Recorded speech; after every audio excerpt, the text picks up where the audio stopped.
This is the FFR Trading Market Minute. And again, this is the SPY. This is a daily candlestick chart here. And you can see after we had the rally, 2 weeks to last week into the target here, which was the gap fill, this open gap, they filled that. And at that point, I pointed out last week that the RSI, we may get into an overbought position, which we did there. Now you can see the market started consolidating here. We did make a higher high today. We broke the prior swing high back here. But we've got a Fed meeting coming up next Wednesday.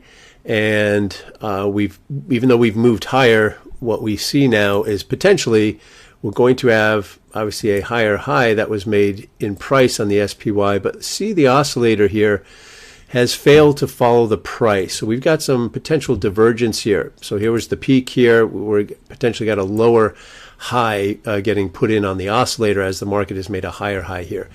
So that's, again, bearish divergence. If the oscillator here or the RSI crosses back below its moving average, the red line here, and whatever the low is that day, if that low gets taken out, then chances are we will see more downside. And there's a gap to fill back here. I've got that target already here. You've got your moving average support here. But again, the Fed day next week is a wild card. It's going to be like kind of hitting the reset button here. All right, so we're not too far from all-time highs. Again, there's a little gap left to fill back here. That's that next target to the upside. Above that, we're at new all-time highs. So we'll see what we get. Again, just protect your downside if you're long the markets with this Fed announcement. Who knows? It's always can be a wild card. Economic data next week. Again, it's all about the Fed. So Wednesday, December 10th at 2 p.m. we'll get the Fed interest rate decision, and then at 2:30 they'll have the press conference, which also can be a market mover. So stay tuned for that.